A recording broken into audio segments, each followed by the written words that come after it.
a dramatic and historic decision that has been taken by the Modi government. And let's talk about an irony that has survived for 88 years. Vande Mataram, the hymn that stirred India's freedom movement, was trimmed in independent India, not by the British, but by political appeasement politics. Since 1937, we have sung only the first two stanzas of our national song.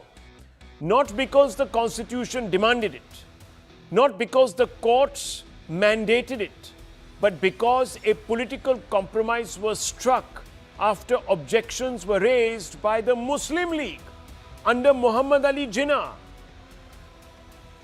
So a demagogue who had nothing to do with the idea of India, who rejected it, his veto and that mindset's veto was endorsed. And this happened in 1937. Now, 88 years later, in the centenary year of the song Vande Mataram, the government has permitted the singing of all 6 stanzas, mandatory at all civil investitures and state functions, mandatory on president or governor's arrival and departure, mandatory before and after president's national address, all 6 stanzas of the national song to be played, national song to be sung before the national anthem. An audience must stand to attention during the national song duration set at about 3 minutes and 10 seconds. The singing of the hymn has been mandated at all events, but not for all citizens. And this is an important distinction.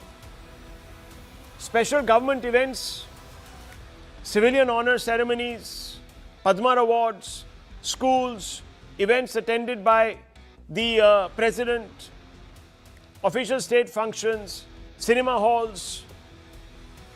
Standing up is not mandatory here though. Yet immediately the familiar accusations surface. Majoritarianism, that BJP in India are indulging in this, Hindu assertion, an assault on secularism. Let's pause and separate fact from fiction or rhetoric. First, the Constitution does not compel anyone to sing Vande Mataram. Article 19 protects the freedom of expression. Article 25 protects freedom of religion. This decision does not impose devotion to Bharat Mata. It just removes a political restriction, curbs, fetters. Participation remains voluntary. So what exactly is being opposed? Here is where history matters. Before independence, viewers, all these people who are saying that Muslims cannot sing Vande Mataram because there are references to various deities, etc. They need to remember that Muslims sang Vande Mataram across the length and breadth of this country. It was sung at all Congress party conventions, sessions before independence. It was sung even when Maulana Azad, viewers, was the president of the Congress. It was part of the shared vocabulary of anti-colonial resistance. The objections only crystallized politically in 1908 when Sayyid Ali, Imam of the Muslim League, called it a sectarian Hindu cry. By 1937, his successor Jinnah, Muhammad Ali Jinnah, had escalated the position. He declared that Muslims would not sing the hymn unless certain stanzas were dropped. So what had been a unifying national symbol was strategically recast by Jinnah as a sectarian test of loyalty. You sing it as a Muslim, that means you reject the idea of Pakistan, you reject your own community. So Muslims started getting very nervous, viewers. Cultural expression was turned into political leverage. That was not a theological debate. It was a negotiation tactic in the run-up to partition politics. And here is the part often forgotten. Jinnah did not speak for all Muslims. Many rejected that call of him to go to Pakistan or for the birth of Pakistan. They chose India, viewers. They saluted the tricolour. They embraced the constitution. They did not see patriotism as incompatible with their faith. So when we restore all 6 stanzas today, the question is not whether we are targeting a community. The real question is whether we are still bound by the politics, by the separatist politics of 1937, the two-nation theory and the Jinnah mindset. That's the fundamental question. And viewers, let's open this up because some basic questions need to be asked. And I want to begin first with Tehseen Poonawalla on this. Tehseen, I know that you're a patriot first. And I also know, Tehseen, that you are somebody who perhaps even supports Vande Mataram. But I want you to tell me, why is it becoming such a problem for so many individuals, especially those that supposedly speak up for Muslim interests, who suggest that this is Hindu assertion? This is politics of polarization. Why should it be, sir? Thank you, Rahul, once again, and thank you for the kind words. Absolutely. My grandfather actually was shot during the freedom movement. And Vande Mataram was, he was actually shot. The bullets scraped past him. And he was in jail with Gandhi. And he's always, Vande Mataram's been on our lips. Vande Mataram is our identity, and we have no problem with it. The problem happens, and I hope my friend from the BJP, Pradeep, does not go into rhetoric like in the last debate, when the BJP uses it only for political gains. For example, right now with the Bengal elections, Pradeep, a specific answer. Your MP from Karnataka, Kageri ji, has said that Janagan Man by Rabindranath Tagore was meant to appease the British. While talking about the 150 years of the Vande Mataram, what action has the BJP taken on a member of parliament who dared to insult a son of Bengal, a son of India, and our national anthem? The BJP's patriotism is only about trying to dominate. Our patriotism is about inclusivity. And I think now that this has happened by the government, we accept it, we celebrate it. But put your money where your mouth is, Pradeep, and tell us what action on your MP who's insulted Rabindranath Tagore and our national anthem.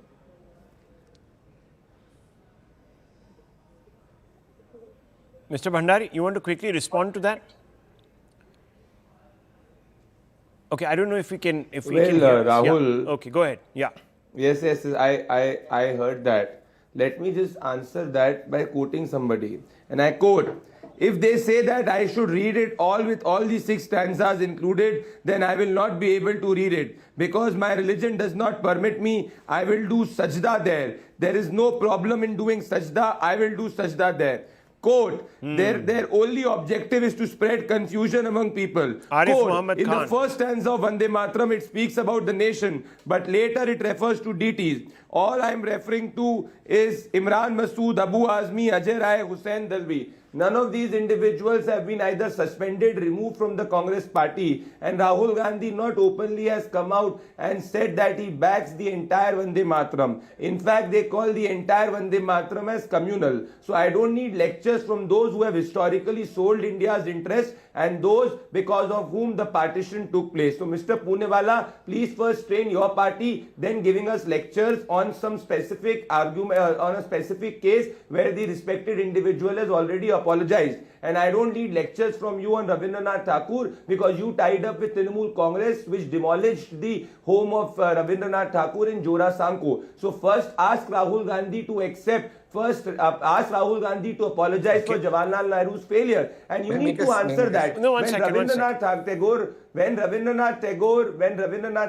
Bankim Chandra Chattopadhyay, and even a Muslim like Rahmatullah Sayani were all okay with singing Vande Mataram when it was a call of unity in 1905 in Bengal against the Britishers. What prompted Nehru to ensure that the entire Vande Mataram is reduced to few stanzas? And at this present moment, what's the stand of the Congress party? Can Congress party give it in writing that the Muslim MPs from the Congress party will not walk away from the official functions or the important questions? The entire Vande Mataram is being sung. Important questions because the Congress itself, from its platforms, encouraged the singing of all 6 stanzas before a certain Muhammad Ali Jinnah introduced a veto. I want to bring in Hindoos Sengupta. Hindoos Sengupta, I don't want to get lost in a political fight here because I want the facts, and I'm coming to you for the facts. Is it a fact that Muslims cutting across all stripes did sing at one time the Vande Mataram before the Congress decided to abridge it, to be politically correct, so to speak? Absolutely. I think one example of that was just given by Pradeep, 1896, and that is quite clear, and the historical records are absolutely clear. I think we've had this debate on your channel with you before, Rahul, and I remember saying then that this is a manufactured controversy. This was not controversial for a long time in our history. After all, very young men went to the gallows singing this song, and therefore the least we can do is respect the sanctity and the authenticity of this song. This was politically motivated at that time when Jinnah decided that the country has to be broken, partition had to be done. The Muslim League and many others at that time and their sort of acolytes decided that this would be controversial. But I do not think, in any sense, in any term, or through any historical records, that before they decided such a thing, this song was ever very controversial at all. And I'm absolutely delighted, as I had mentioned even in that show, I'm delighted that the government has brought this back. This was long pending. It's an agenda long Very pending. quickly, I don't even think this is a political agenda. To Muslims This is a and nationalistic so-called agenda. secular politicians who say, Hindol, that there are references to Hindu deities and that Muslims cannot obviously pay obeisance to. What would you say to them? They're wrong. The song is not about theological worship. It is about personification of a cartographic imagination of the land. This is very different from theological worship of a deity, which indeed in Abrahamic faiths is not allowed for believers. But this is essentially not theology oriented at all. This is the imagination of the people of a country, imagining or encapsulating the cartographic imagination of their own land, of their own culture, as the mother, the idea of the mother that is common to every individual, not only in India, but around the world. What can be more pure than the love of a child the mother? I don't know why this is controversial. Okay, so let me open this up because I want to bring in Mr. Ram Madhav, who is, of course, the General Secretary of the RSS, and he's also, of course, the head of the India Foundation, a very learned intellectual, and I want to ask him specific questions. Mr. Ram Madhav, what is the reason that the NDA has restored Vande Mataram's glory in full? Can you give us this background first? Now, firstly, Vande Mataram also enjoys the status of national song in our country. The respect that is generally given to national anthem is hardly ever extended to national song, which is an unfortunate reality. I'm talking about official events, public events and all.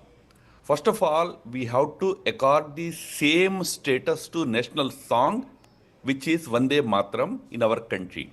That's the first thing that government sought to do through this Home Ministry's new guidelines. Number two, when we sing Vande Mataram, why to shy away from singing the whole song? When I say this, please don't forget that Vande Mataram used to be sung in full until 1923 in our Congress movement, in full. Only after 1923, disputes arose. In 1937, whatever happened is history is very well known. So the government has decided. Again, it's also our commitment, our ideological commitment towards that song, that when we accord the status of national song to Vande Mataram, that status should be extended to the full Vande Mataram song, which is in 6 jars. So why any objection about it? No objection. I want to ask you, why couldn't it have done earlier? The NDA has been in power now for about 11 years. Why couldn't this have been done in 2014? Mr. Ram Madhav, some people are saying this is time to the Bengal elections, for example. Look, for any decision, you can ask that question. If we done it in 2014, you could have asked, why did you not do it when Vajpayee was Prime Minister? No, everything has a time. Last year was the centenary year of 150 years of the writing of the authorship of Anand Math, and in which Vande Mataram was also a part of that novel. So there was an occasion last year when Prime Minister spoke eloquently and eulogizing the song and its importance. Okay. And today the government took a decision that let us accord that status to national song, which is accorded to national anthem. But sir, many people are saying that this is an attempt at Hindu assertion. There was a long-standing, as we know, Congress-Muslim veto on this song. What was the Congress's idea before it? Was it being sensitive to Muslim rights, and that's why it deferred to these sentiments? Oh, I would like to correct you, Rahul. It was not a Muslim veto. It was a Muslim League veto. Okay. It was a veto by Jinnah and his group of political leaders. They vetoed it. That's why I said earlier that Vande Mataram used to be sung in Congress sessions every year, year after year, right from 1904 or 1905. Every year they used to sing it until 1923 when Maulana Muhammad Ali raised an objection to it. During that period, for many years, Jinnah was also a member of the Congress. And he used to respectfully rise along with other Muslim members of the Congress when the Vande Mataram song was sung. There was no objection. It used to be the full song. Vishnu Digambar Puluskar, a renowned Maharashtrian musician, used to come and sing that song specially. And nobody found it objectionable at that time. Why suddenly this whole argument that there was religion in it, there was Hinduism in it? May I ask Rahul one simple question? We go to many Islamic countries. Every official program, the official speaker begins by stating Allahu Akbar. Allahu Akbar is Allah is great. Now, if Allah is great, Saraswati is also great. Durga is also great. They are all forms of same divinity. So, if I accept Allahu Akbar in an Islamic country, minorities accept it. What is that which makes minorities in India feel that they cannot accept the same idea about the country? It's not about any particular God. It's about the country, Bharat. Today, Mr. Rahul Gandhi told our Prime Minister, Bharat Mata has been victimized, etc., etc. It is about that Bharat Mata we are talking. So these objections about minority sentiments, etc., are the same arguments that Jinnah used to use during the independence movement, which finally ended up in partitioning our country. If you are a minority, respect that you also remember that there are sentiments for majority also. Okay. It's not just that one group sentiment have to be respected. Others can be bulldozed. It's not like that. Okay. Well, viewers, remember, the thing is that the law allows you a lot of freedoms, and those have not been taken away. This has just been a decision to once again reinstate the glory of Vande Mataram, and this has not happened at gunpoint.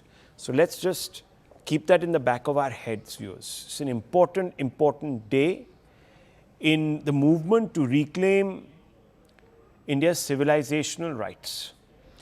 Viewers, I need to move on because this is a very interesting story coming out of Karnataka.